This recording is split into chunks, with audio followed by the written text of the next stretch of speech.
Welcome to Relentless Pursuit with Marjorie Dudley. Real conversations with entrepreneurs, business owners, and leaders who refuse to settle. This isn't about overnight success.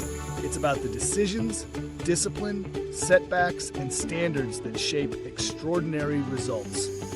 If you're building something that matters, you're in the right place.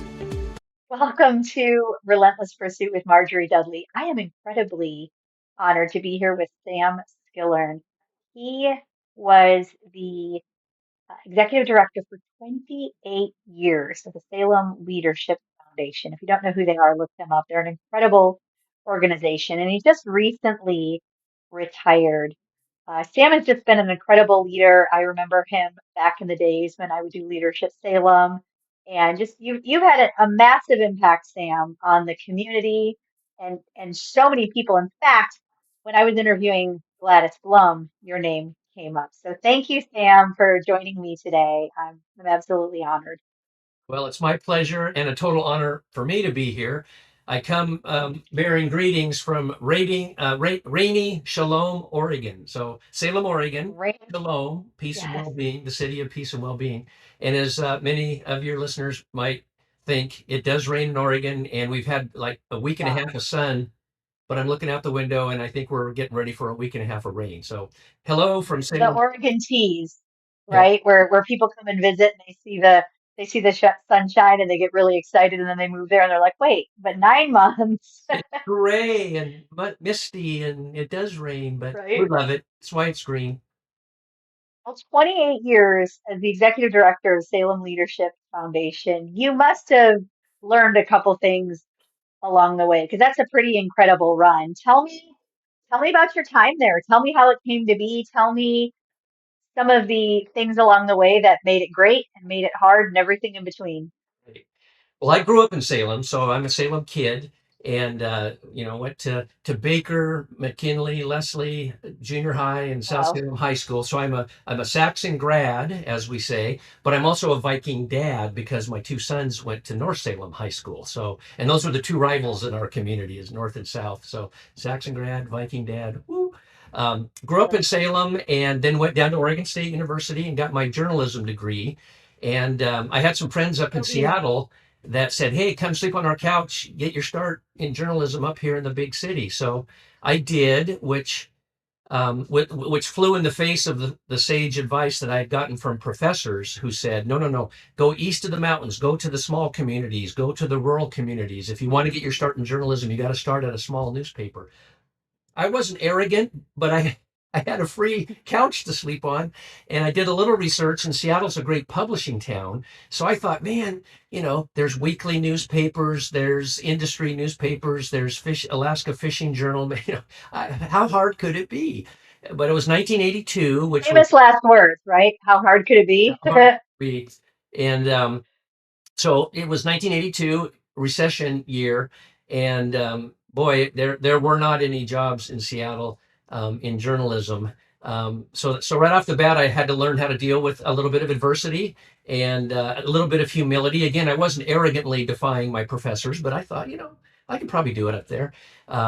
So my friends were great though, and the couch was with me for a while. We eventually rented a house. I broadened my scope from working for a newspaper or a magazine to, I knew that with my business minor, I was going to be getting into public relations eventually. I just got into Okay. it sooner than I thought because the market was so tough in Seattle. I shifted gears, and my very first job was at the Seattle Goodwill in the marketing Okay. department. Nice pivot. I started in nonprofit, interestingly. It's the largest Goodwill. It's the original Goodwill. And I'll pick that up in a minute, but I want to share with the listeners.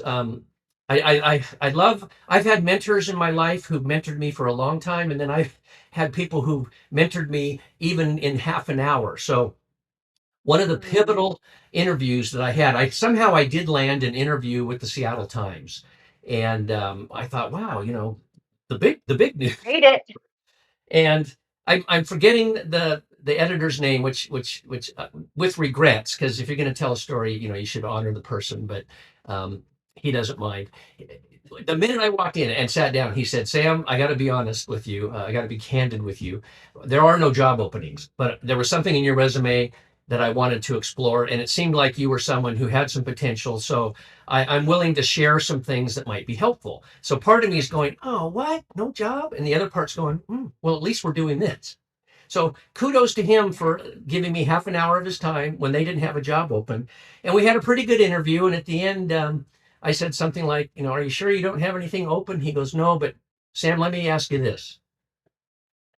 What time did you get up this morning? And our meeting was at 11:30. And I said, we're around 8:30. And he said, that's a nice suit you're wearing. When did you put that suit on? And, some of your listeners might be going, man, this guy was mean or this guy was intrusive. Wait for the punchline. I said, well, I got dressed about 10. He goes, what do you have after this meeting? I said, nothing. He said, okay, don't take this the wrong way, but Sam, looking for a job needs to be a full-time job. Otherwise you will not find a job.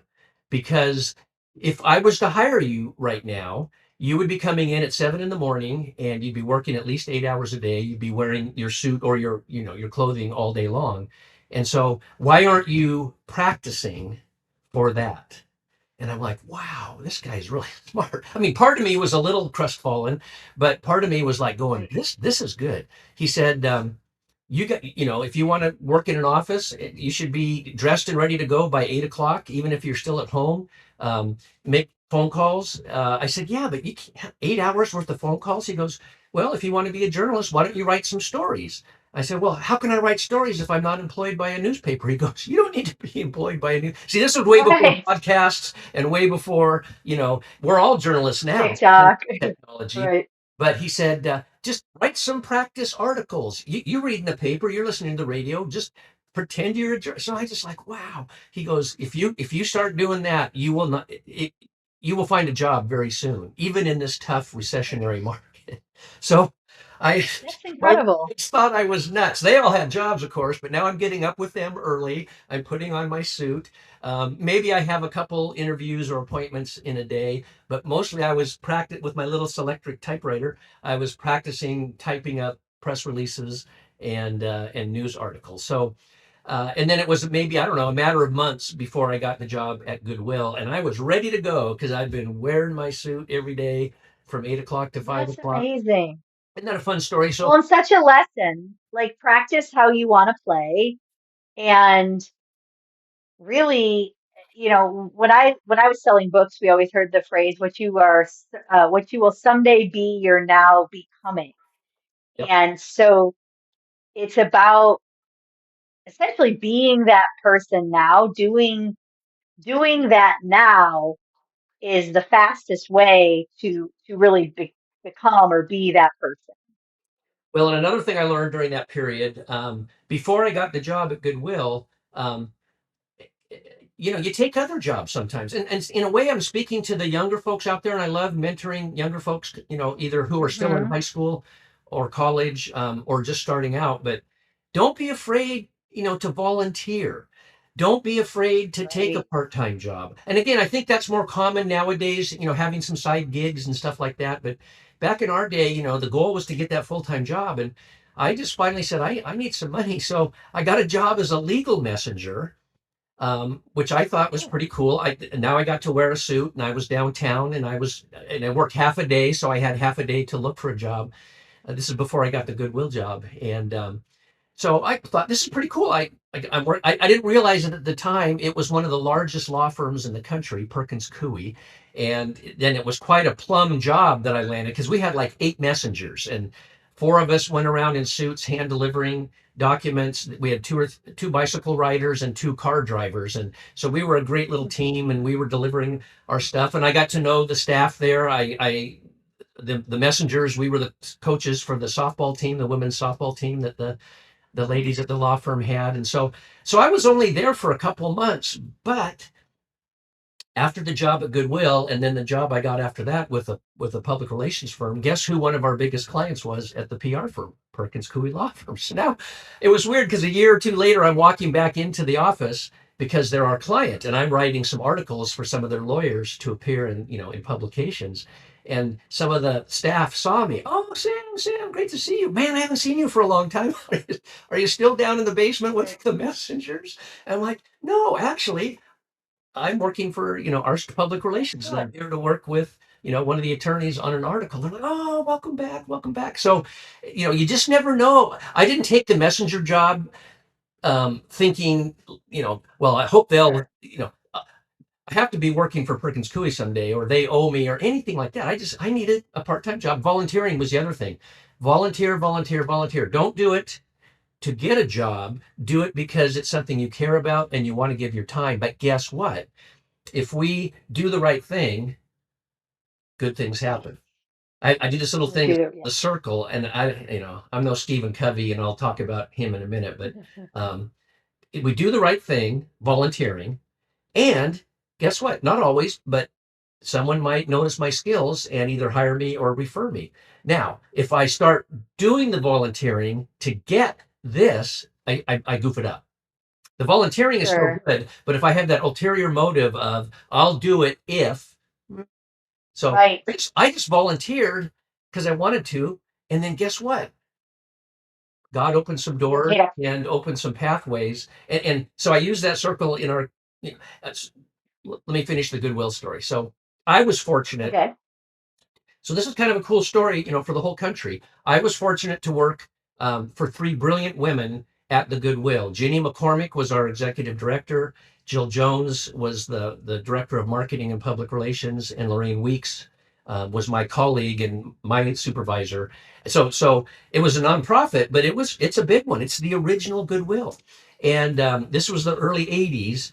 And in the late '70s, Ginny was a visionary, and she saw that, remember, the original purpose of the original business plan for Goodwill was to hire folks with physical disabilities and teach them how to reupholster, how to fix things up so they could be resold. Because in the 30s, 40s, 50s, even into the early 60s, these are the children of the Depression era and the war era. So recycling, repairing, reusing, things actually were made to last longer, during that time. So there was decades of workforce development for folks with developmental disabilities to repair transistor radios and reupholster couches. But Ginny could see in the 70s that wasn't going to last, unfortunately.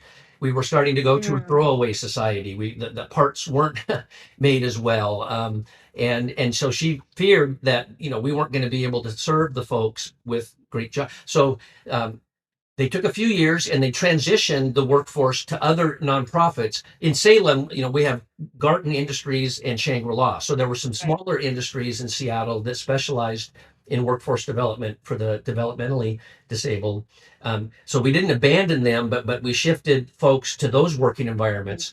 And Ginny and the board invented what we see in most Goodwills today, which is kind of the mini community college of workforce development. So for folks who are learning English still, or folks who need to complete their GED, or folks coming from a difficult socioeconomic background. That Goodwill was where I saw for the first time what the whole world looked like. Because growing up in Salem, we're still, we're diversifying beautifully and have been for 40 years, but we're a pretty Anglo-Saxon community. And I'm in Seattle in the early 80s, and at that Goodwill plant, the whole world was there from, almost every nation. And so that was Ginny's vision, was let's shift and create workforce development for folks with these other challenges, and invented kind of the 9-month program for you work in the plant, you work in the store, you process the goods get sold, but people are learning bank tellering and retail clerking and warehouse supervision and forklift driving, and that, I got to be involved in that. So some of my friends would say, you're just working for a nonprofit, Sam. I'm like, well, this is a juggernaut business model. And so I just really is honored to work for Ginny, Jill, and Lorraine. They taught me so much. Before the book was written, is it men are from Venus and women are from Mars, or vice versa? Before that book was written, right. I got to see and learn from not only Ginny, Jill, and Lorraine, but my next hire was with Jane Arst up in Seattle, in Bellevue, with the Arst Public Relations. So 4 in a row women leaders who I got to work for. And this was in the early days of, it was, it's still not easy, but back then it was pretty hard to be uh, a confident woman in the workforce. The workforce didn't reward the talent like it should, and we're still working toward. But and Jane always rejected the idea of the glass ceiling buster. She said, "Yes, there is a glass ceiling, and yes, I've broken through it." But she was I just love that. she was of the belief that she considered herself an equal, even if her peers didn't. And so I got to Well, learn. that's super important, actually. That's actually what's critical is because sometimes, have you ever heard of the SCAR study? Refresh my They memory. they gave they gave I think it was largely women. They went with makeup and they put massive kind of disfiguring scars on their face with makeup.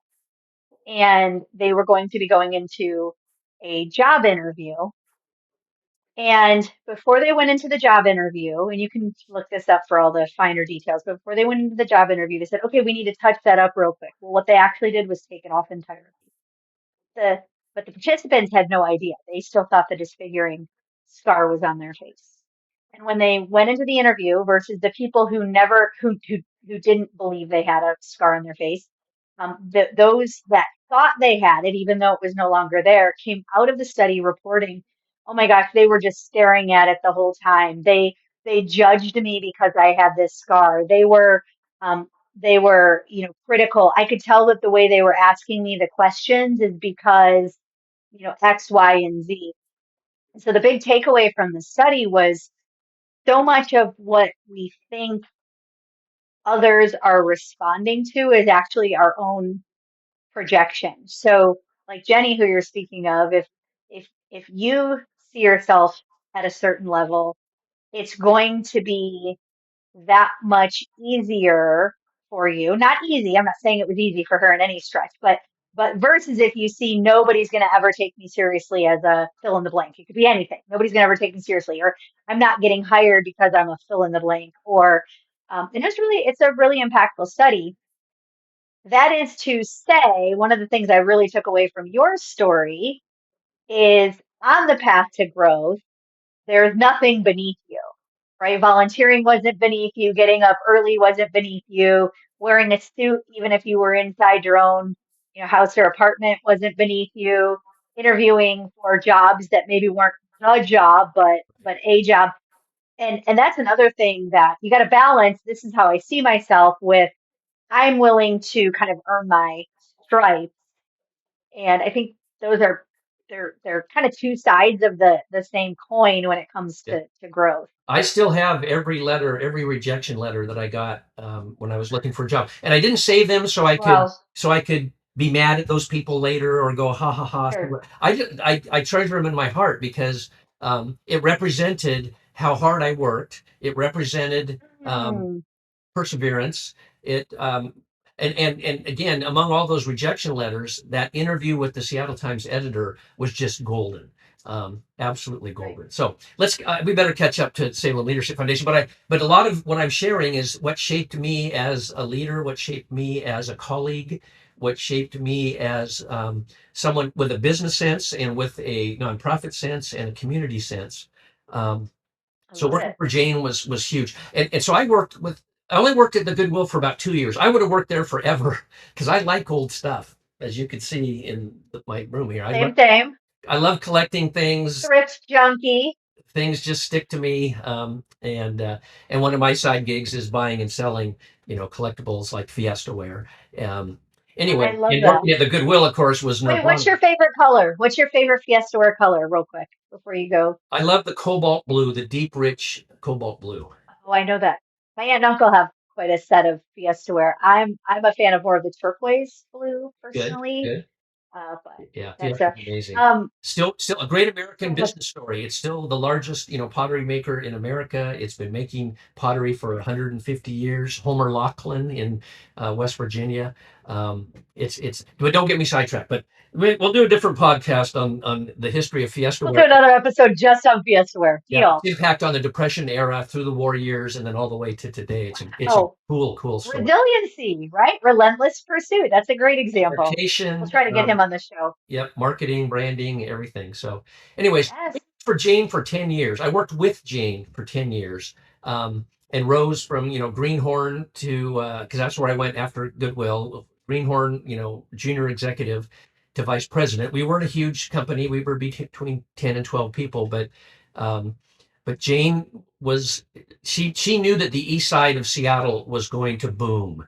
In the 70s and 80s, most everything was in Seattle or the Boyne Valley. But she knew that there were things going on the east side of Lake Washington. And she tried to convince her colleagues at a large public relations firm to open an office in Bellevue. And she was one of 5 executive vice presidents of this company. And she said, Sam, for 3 years, I tried to convince them. Because I asked her, why did you start the business and why are we on the east side? Because we both live in Seattle. She said, well, for 3 years, I tried to convince the guys to come over to Bellevue. And they kept rebuffing me. And I made my last pitch. And at the end of what I thought was a great persuasive oratory on why we should be on the east side, the owner of the business patted me on the head and said, there, Janies, don't get your blank in a wad. We can handle the east side just fine from Seattle. And so she kind of said, that's it, I'm done. And she opened up, and she knew that Microsoft was coming because she was friends with the Gates family. She knew that Nintendo and all these huge companies. She knew that Bellevue Square was going to blossom, far beyond a shopping mall into a there's high rises like crazy in Bellevue now, and a park that she insisted on building with one of the downtown folks that at the time were like, there's a mall and Puget Power. Why do we need a downtown park? If anyone goes to Bellevue, Washington, go see this beautiful visionary. It's a mini Central Park in the middle of this high-rise, jungle, and that's the vision of my old friend and mentor Jane Arce. So, anyways, we were very happy in Seattle, and I was with Jane for 10 years. A lot of my colleagues in the business, in advertising, marketing, and public relations, they're always, hey, Skill, look at my new business card. Hey, I got a new job. Hey, I got a new, every 2 years, it seems like that everyone was getting a new job. And I'm sort of like, but I like it here and I'm advancing. And so I'm maybe a little bit of a dinosaur. I just stick with things. And so I was with Jane for 10 years until this is a whole nother story we can't go into, but she was called into ministry and wasn't from a faith background, a particularly strong faith background, but she had an epiphany, a literal epiphany, and she went off to seminary to become a pastor, which is a cool story. So that's probably the only reason I'm not still working with Jane is that she went off to seminary. So now what do? I'd always told people, hey, Sam, you ever going to start your own business? I said, no, I just don't see myself running any organization. I love working with teams. I like being second in command. Jane was the rainmaker, and I was the one that made sure that the promises we made to our clients were kept when we were landing all that business. So I was very comfortable being, vice president, vice chair, second fiddle. I love that. But now, what am I going to do? Jane's off to seminary, so I did open up a little business. I became the owner of Skillern Public Relations in Seattle, Washington. Oh, very cool. Well, and so I did not know that. Looking for places to land because I had client relationships with quite a few of the bigger businesses in Seattle, but also Jane had allowed me to create. We did a lot of pro bono work with nonprofits and ministries, so and a lot of paid work. So we worked with Habitat for Humanity and the Church Council of Seattle and World Vision when World Vision moved up to the Seattle area, and Christa Ministries, which was a large 7 ministry group that still exists. So I had plenty of great clients, but none of them wanted to hire me because I was pleading with them, hire me. No, you're doing fine as a consultant. And looking in retrospect, it was just defied the odds that I didn't get hired by some of those clients because they were paying me well and I did a lot of work for them and the outcomes were really good. And I was pretty frustrated. Mhm. Why aren't you hiring me? And that's when my friends Martin Barrett and Peter Chamberlain came calling from Salem. And they said, there's this new nonprofit being set up in your hometown. Have you ever thought about coming home to Salem? And I said, not really. I love Salem, love visiting, seeing the folks. But, Jennifer and I, by this time I met and married my beautiful wife, Jennifer. We had our first son, Samuel. I said, we just had a baby. We're renting a house that we're trying to buy on contract. Because I have my own business, I can't get a loan yet. So we're trying to write up a contract. Love it in Seattle. Why? Why are you asking? Well, we think you would be a strong candidate for this thing we're putting together. So I told Jennifer, and we both thought, you know, it was weird. Our initial reaction was, well, no, we're not moving to Salem. We love it here in Seattle. Jennifer's from Seattle. Mhm. But we had a check in our spirit and a pause that said, just hear them out and see where it leads. And so we believe that was God saying, there's a reason that your old high school friends came and asked. It doesn't mean you have the job, but I do want you to pay attention. There's a lot of Mhm. things that should be paid attention to. We don't have to do everything, but discerning, Listen to the nudges. what to listen to, what not to listen to develop the skill of having a fine-tuned radar for the things that we should be noticing, even if we don't pursue them, and the fine-tuned radar that is good at say, because if we mix those up, and I've done this, I'm not paying attention to the Right. things that are that I'm supposed to that will lead good. Focusing on the distractions, missing the nudges. Yep, exactly. So Yeah. So we thought, well, we had a great piece. And long story short, I threw my hat in the ring and I interviewed. And it took 4 interviews. That's how unsure they were that I was going to be the person because I had a good business background and I had a lot of experience. Jane had us working in all the different sectors, real estate, healthcare, higher education, public education, healthcare, hospitals, professional service. I mean, we worked with all the different sectors of the community, and that's what Salem Leadership Foundation, this brand new nonprofit that had been created, was going to be working with was all the sectors. The only thing they were a little unsure of was because I hadn't been a pastor or I hadn't worked for Young Life or I didn't have, I had strong Mm. credentials working with the faith community as a consultant, and I had strong credentials personally, as a person of faith, but I just didn't have that ministry pedigree that oftentimes.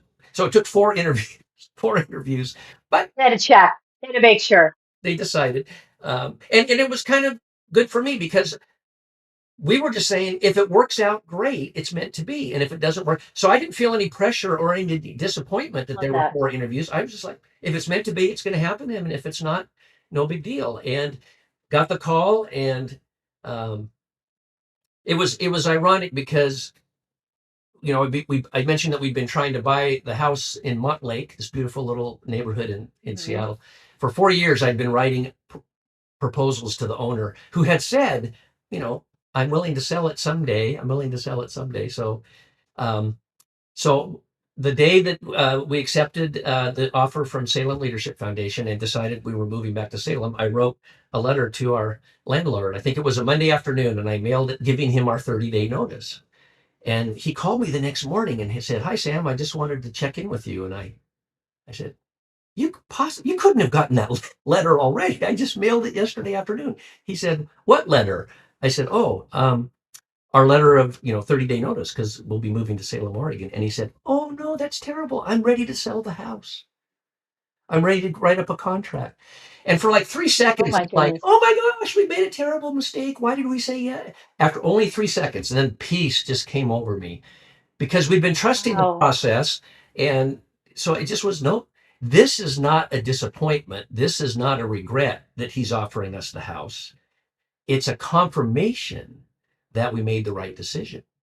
It's a confirmation. Mm. And I know that might sound weird to some people, but we didn't stress about it at all. There was just peace. Nope. You know, I love that. because if he'd offered us the house during those 4 years, we would have bought it and we would have never said yes to the Salem Leadership Foundation, Right. which obviously So the became. fact that it happened after you said yes Yep. So we happily moved was back to telling. Salem in fall of 1996. So there's the leadership Sam story. To remember, I said never wanted to run an organization, so I had my little one-man shop. That was easy. And Salem Leadership Foundation was only a one-person shop at the beginning. So the board and I, and I was a student of nonprofits, and I knew that they were selecting me to be the leader of an organization, but in nonprofit, the board is the boss. And actually, we chose not to use that word very often, boss. There's nothing wrong with the word boss, but it can have bossy connotations or anyway. We were always a team of colleagues, which was easy to develop with a board. They're volunteers, they birthed it. I was grafting into their vision, their mission. Some of them expected me to take the lead and be ahead of them, and I would always say, no, thank you for the freedom to do a lot of things. And as a consultant, I was really well wired to do a lot of the due diligence and the landscape assessment and who's who and what's what, where are the strengths in our community, where are the weaknesses. Because I set it up as a consulting model, not a program model. We didn't have a program that we ran, which wouldn't be bad, but one of the first things I noticed that Salem had one of the highest, Salem and Marion and Polk counties in Oregon have one of the highest proportions of nonprofit organizations. So there was plenty of nonprofits, many great, some mediocre, some not so good, but there was plenty of nonprofits running programs. Yeah. The last thing Salem Kaiser needed was another program. So with my consulting skills, I was able to work with the board, and we developed a strategy for serving our community, which basically was to lift up and talk about the other nonprofits and schools and we love businesses, buy local. We borrowed that phrase from our chamber, but we must buy local. We must support the businesses. They're our neighbors. The owners are our neighbors. The workers are our neighbors. 99% of those dollars stay in the community. I'm not getting down on corporations because they provide jobs too, but and to work on elevating nonprofits.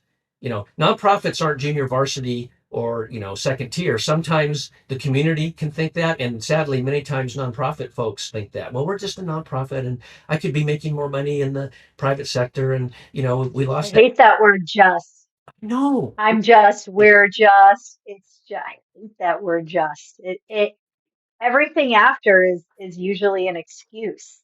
Right. So that started a 28-year journey, not just for me personally, but for a board of directors that had a vision for Salem becoming the healthiest community in Oregon, truly a city of shalom, because our name means peace and well-being, and we fall short of it, and we still do today. But we began to focus as an organization, but also inviting the whole community to. Because if you think about it, every nonprofit in any community, in their mission statement, there's something about the health of the community. Mm-hmm. It might be healthcare. It might be mental health. It might be educational health. It might be environmental health. It might be pet animal health. It might be financial health. It might imagine family health, children health. Every mission statement for a nonprofit, and I would even say for many businesses, is something to do with the health of the community. So we were just invited. That's really interesting because it shows you that those things are absolutely foundational. They're not just nice to have, sprinkles on top, add-ons, but if you don't have health in a variety of areas, right? Kind of Maslow's hierarchy of needs. If you don't have basic mental, physical, or financial health needs met, it really rolls down quickly from there. So I never noticed that, but I really appreciate that perspective. And it is really eye-opening how nonprofits serve that. I get to help people with those things in coaching as well, that health is the foundation of every core area of our life. And nonprofits can't just demand to be viewed as equals. We have to earn it. But it starts with us. Sure. I always feel bad picking on Eeyore. Eeyore is my favorite, character in Winnie the Pooh. But Eeyore kind of has that cup half empty point of view. So he's a little mopey. Yep.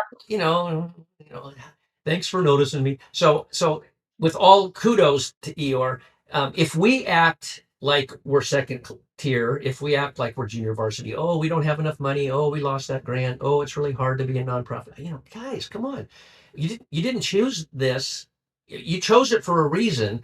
So let's work hard, act like a business, be a going concern, exhibit fidelity and integrity and leadership. And yeah, it can be really hard. It's really hard in nonprofit, but let's quit complaining about it. And let's just, and eventually we found that Move into it. businesses appreciated kind of talking, owner to owner, or organization to organization. Um, and again, for us, we were fortunate because we weren't promoting our own product or service. We were always inviting folks to come learn about what others were doing. It was just, it's I can't imagine a better job. I got to, and our team, over time we grew from the board and I to first 2 people, then 4 people, and we never got huge. I think the largest we were was a 10 or 12 maybe.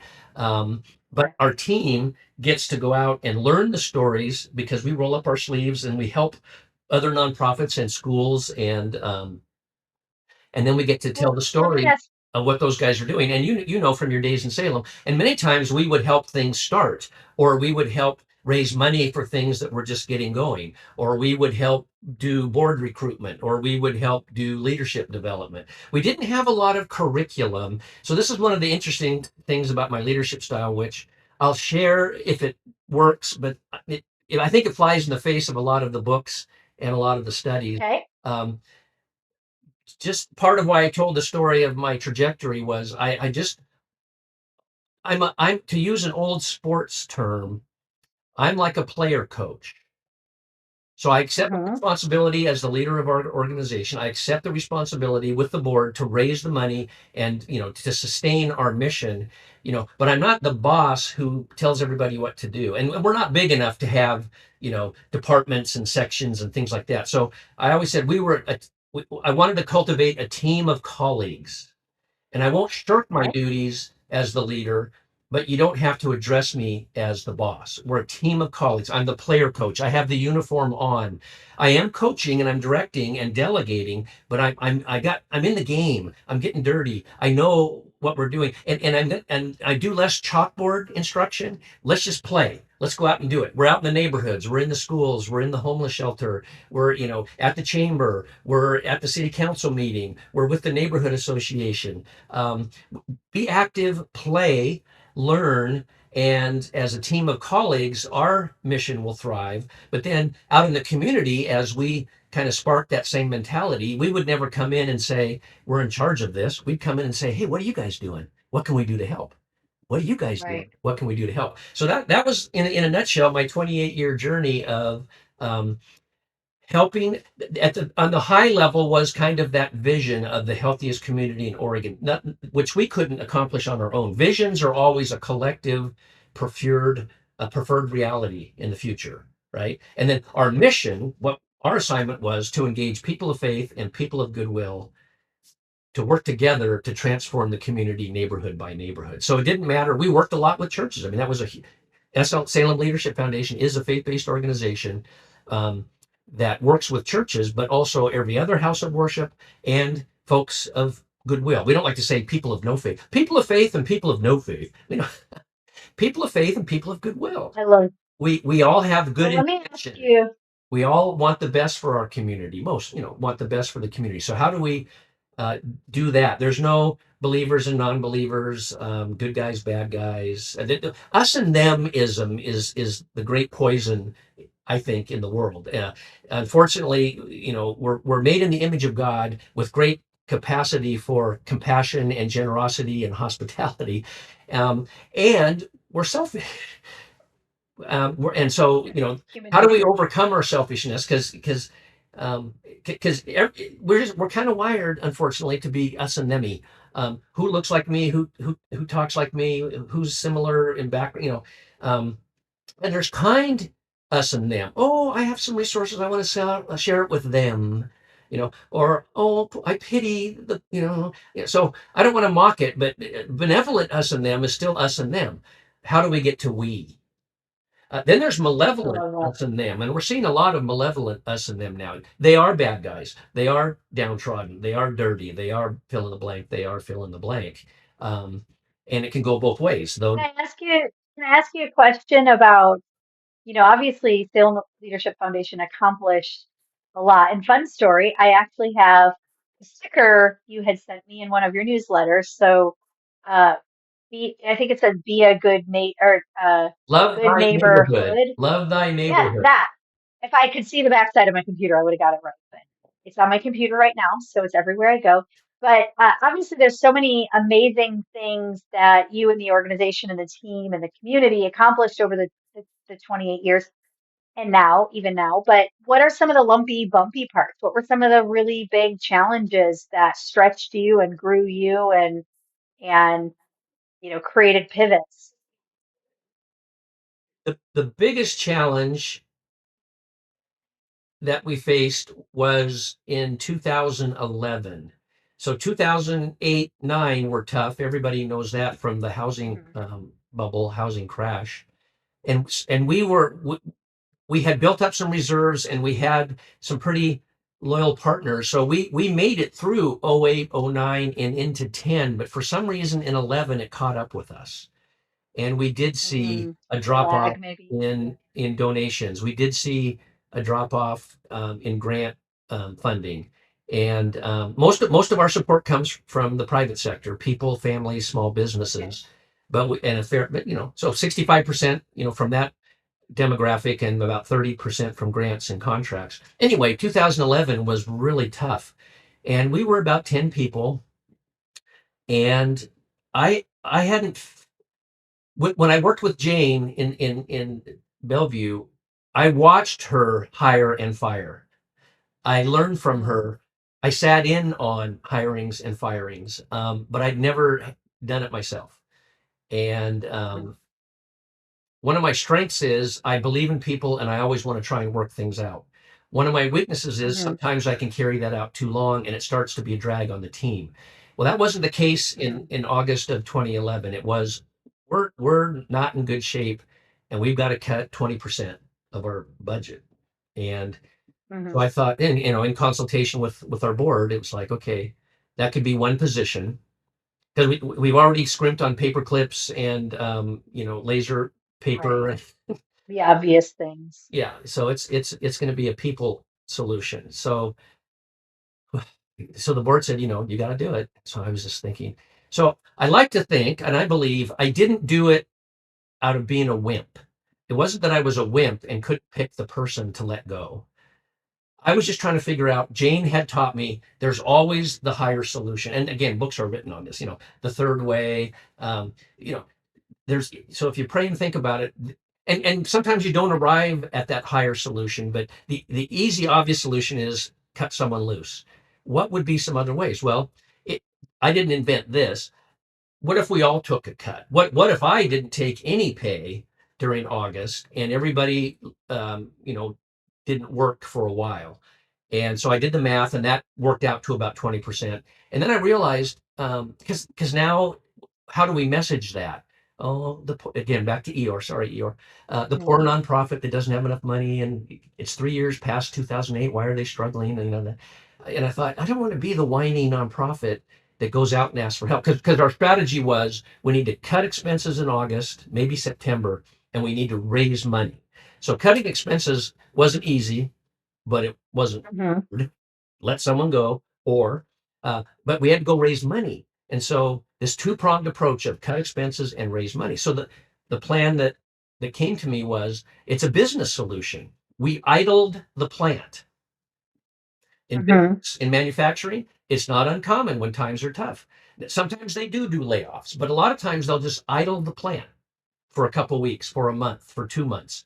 So, so that was the message. It was something that business leaders could understand. We're not waving the white flag. We're not complaining and whining as a nonprofit. We're short on money and we have a two-pronged plan. We're going to idle the plant for a month. I'm taking no pay and I'm seeking your support to invest in what we're doing. If you believe in what we're doing, and you have, as we move forward past August, I hope you might be able to invest in the plant. And it wasn't just a clever, sidestep. Yeah. I really felt confident, and it resonated well with business folks. They appreciated that I wasn't doing we're short on money. Here's, please help. Um, we have, How did the team take those changes? they took it great. I think partly because, and that was because we're always such a strong team. And so I think it was with great relief because they were all doing the math, figuring that one of them might have to be let go. And so again, it wasn't just a weak or a wimpy solution, so I didn't have to let someone go. It was this higher solution of if we all, because laying off for 1 month would be about an 8% cut in pay. Me not being paid gave them great confidence that I was, all in on this. And they had faith. Right. We didn't know if the business community, we knew that we were going to be able to reduce expenses. We didn't know if we were going to be able to increase income because we needed both. We couldn't just reduce expenses. And so they actually were very enthusiastic. And I What? felt great that, that idea, I believe, the Lord gave me that idea. I don't want to over spiritualize Yeah. everything, but I don't think I wouldn't have come up with that on my own. But because I didn't run to the quick answer, lay someone off, because that's what all my peers were saying in nonprofit and business. Oh, you just gotta let someone go, Sam. Come on, you gotta let someone go. And I'm like, okay, I was ready to until this idea came, and we raised the money. We have a saying. We have a saying that you can't teach what you don't know, and you can't lead where you won't go. So the fact that you were absorbing that income piece with them is true leadership. And I have to imagine, and I know this from other clients and friends' stories, that people can handle hard and difficult things if they're given clarity and transparency, and if the culture is there in the beginning. That there kind of has to be a foundation of that team culture. But then even with that, there needs to be the clarity and the transparency, and not trying to like bury it or hide it or keep all those decisions behind closed doors. Not that your team made the decision with you necessarily, but it sounds like, and tell me if I'm wrong, but it sounds like you were kind of keeping them apprised of the dire straits that you were in, and that it was a collaboration effort to solve for this, Yep. even though you're the one ultimately, the buck stops with you. But um, speak to your team culture and how you built it, and speak to clarity and transparency in your leadership style.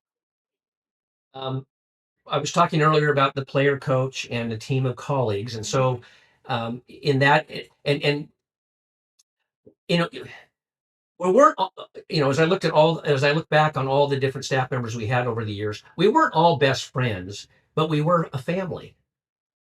And we had that luxury maybe because we were smaller and we didn't get too familial. But I mean, you just we had.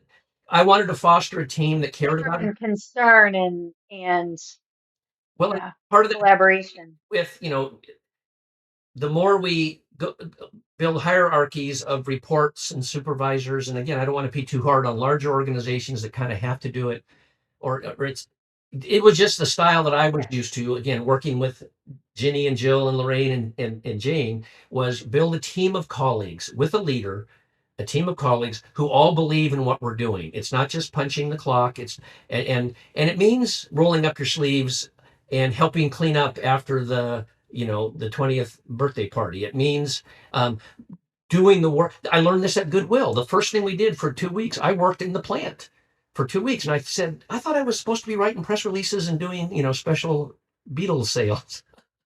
We did not, Nothing's too small when you're on the path of growth. and Jill said, we're not punishing you or putting you through an initiation.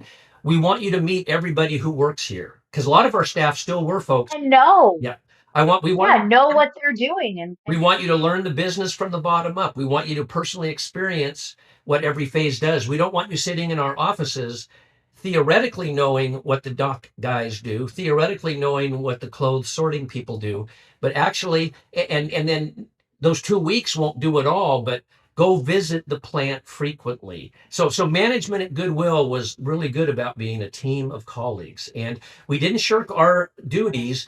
And you have to be careful not to intrude on or do things for other folks that you shouldn't. But there's a way to do it together that's experiential learning, that is trust building, and transparency is a huge part of that. If you're going to work that closely together, you have to be transparent. And so the leader of a nonprofit has to be, and a business has to be careful in transparency. We want to be upfront.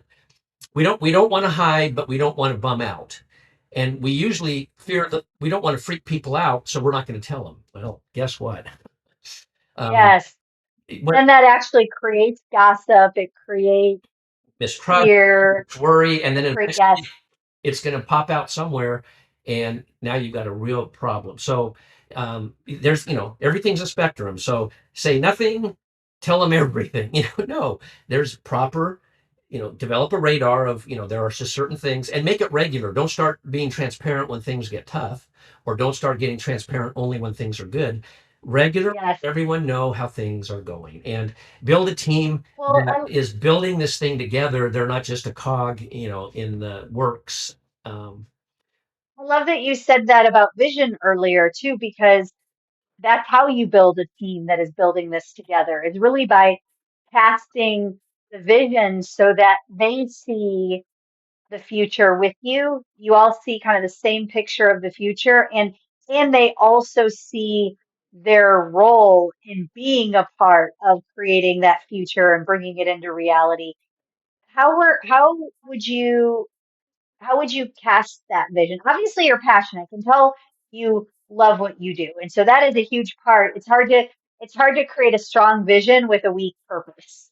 So the fact that you have a strong purpose and passion helped tremendously. But was there any tangible things that you did to help the team, join you on that vision mission, so to speak? we have a series of axioms that we kind of, some we adopted and some we kind of came up with. So things like show up and stick with it. Show up and stick with it. So our team was empowered as we were working out in the community, in schools, in shelters, in nonprofits, in businesses, in neighborhood associations. They had a lot of agency to decide how to help, or how to refer help or not to help. But we were all involved with our sleeves rolled up, but showing up and sticking with it. It's so easy these days to Love show that. up and go, I don't really like it. I don't really like them. Follow through is a challenge. I heard someone say once, I think it was on an Ed Milet podcast, but talking about falling in love with the boring, in that that's the stick with it, because sometimes the stick with it is not as exciting as the initial idea. And there's no way to bring an idea to completion without that follow up, follow through, Yep. showing up, and it can get dull in that middle phase. It's exciting to start, it's exciting to reach a goal, but that middle grind can Stick with it. sometimes lead to And, people. and find joy in sticking with it, not drudgery, because Yes, the mindset. yes, And sometimes we have to stick with it because it's our job. Again, so how can I say, well, it's my job, I have to do it? Well, I accept that it's part of the that's your. responsibility. How do I make this the best? How do I make it the best Yeah. for whoever I'm serving? How do I make it the best for me? So show up and stick with it was our axiom. There's a related axiom that I think one of my colleagues here in town borrowed from someone else, and I always like to quote people when it's theirs, but you can you can fake. Okay, I got to make. And if you're going to quote a parable, you need to do it right. Um, you can fake showing up, but you can't fake caring. Yes, So it's not in yeah. competition with show up Can't fake with passion. Yeah. good, but if you don't stick with it, it's not good. And if you don't care, it's not good. And it's going to be real obvious if you're showing up for the wrong reason. That's why I don't that's why I don't love the phrase fake it till you make it, because Totally. the caring piece or the passion piece, that's the emotion. The showing up is just the physical action. You can do a lot of physical actions, but if you don't tie some emotion to them, the results are really going to be hampered. Yep. It's not to say you won't get any results. I mean, you can do a lot of things, you know, half, what, but when you have that emotion, that passion, that joy, that serious commitment, that burning desire, that's what makes the action really come come to life. Well, give us one final axiom. Um, and then I want to share. something about what's going Yeah. on in the world and what I'm doing to address it with a tip of the hat to Stephen Covey. Another axiom would be when it comes to making an impact, and this will lead to this my next comment. So as folks are how do I make an impact in my community, whether it's through volunteering, whether it's through my business or my work, the kids at school. One of our axioms was look out the front door, look out the back door of your home or your office or your church. I mean, and see your neighborhood. What's your neighborhood? Because every community is organized around neighborhoods. Even rural communities have sometimes they have an even stronger neighborly sense. But so look out the front door, look out the back door. What can you do to help someone today or make an impact in that area? Because your job and your interests are much broader than just your neighborhood or your block or your apartment house. Look out the front door, look out the back door, and say, I'm going to help someone today. I'm going to love neighbor as self. So that helps motivate people that they can actually do something. So that connects to the Covey framework, the three circles: the circle of control, the circle of influence, and the circle of concern. So there are certain things that are within our agency that we can control. And the key is to control it with good stewardship, not with an iron fist. Then there's areas, second circle is we can influence. So as we interact with others, as we do our business, as we serve, we can have influence. Again, hopefully not undue influence or self-centered influence, but we can make an we can make an impact. And then there's the circle of concern, which are all those things that we're concerned about. And the circle of concern informs what's in our circle of control and what's in our circle of influence. But there's an interesting, my friend Mark Bulgen at Isaac's Room at the Ike Box here. And if you ever come to Salem, go to the Ike Box coffee shop because it's a great workforce. Yes, love Ike Box. Tiffany and Mark. Yep. So Mark is a great student of Covey's. And so I don't know if this came from Covey or if Mark put this spin on it, but the degree to which the circle of concern grows or contracts influences the other. So I've been challenging myself a lot lately because my circle of concern is huge about what's going on in the world, what's going on in our country, and yes, what's going on in our community. But I caught myself thinking so much about my circle of concern, my other two circles are shrinking. And then I'm trying to control too much, and I'm not having very good influence because my time is being spent on either consuming the news or social media or maybe just worrying about these things that I can't control. So it's good to be concerned about these things and to pray for these things.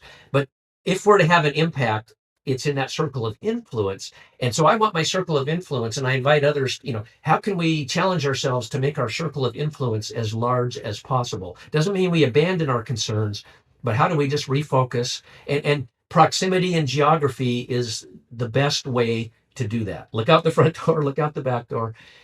Who are my neighbors? What's going on that I have control over? What is going on where I can have influence?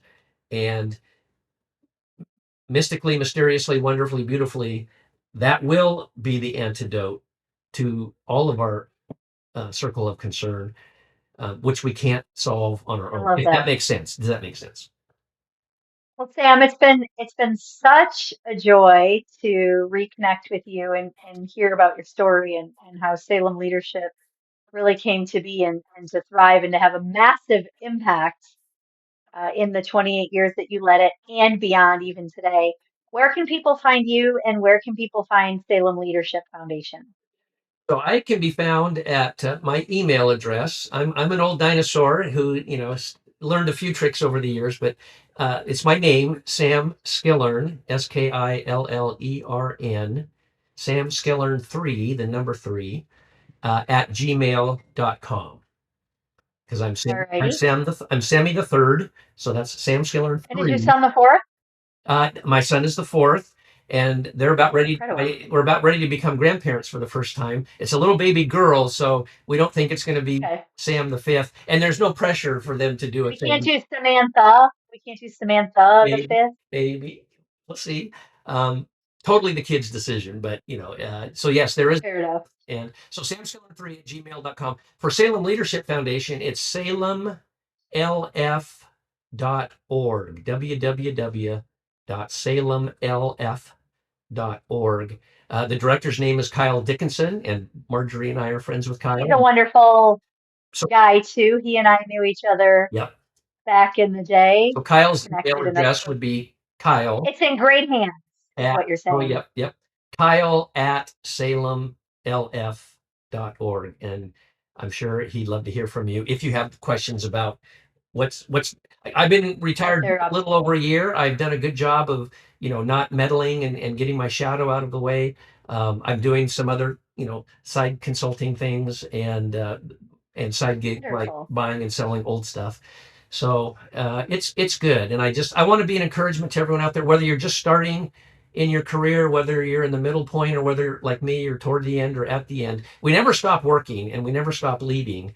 And just be So encouraged true. that in this crazy world that keeps changing and changing so fast, I mean, just at the speed of light, tether yourself, to your beliefs, tether yourself to something larger than yourself, tether yourself to the old virtues, kindness, courtesy, Love that. generosity, hospitality, compassion.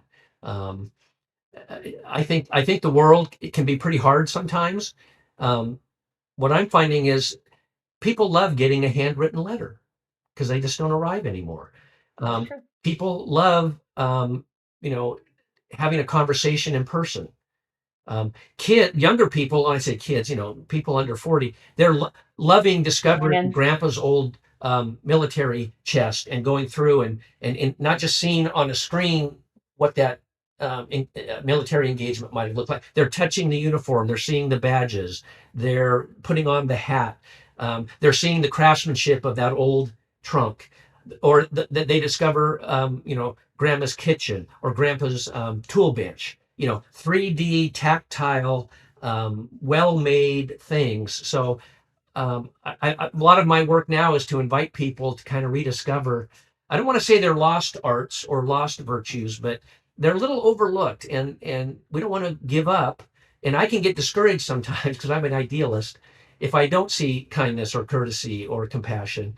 But I can't just be mad at someone for not doing it. All I can do in my circle of influence and control is be kind myself and compassionate myself and hope it inspires. So that's what I get to do. And Marjorie, I love that. thanks for the invitation to come, and thank you, Sam. it's worthwhile for everybody. I look forward to seeing, I love this podcast. I learned so much from our friend Gladys Blum when you had Gladys on recently. She's so incredible. Blessings to everybody out there. Thank you so much. Take care. Thank you for listening to Relentless Pursuit with Marjorie Dudley. If you want to build discipline, resilience, and results in your own work, that's what I help leaders and entrepreneurs do through coaching, speaking, and training. If today's conversation got you thinking about how you'd like to show up, you can find me through the links in the show notes. Until next time, stay relentless.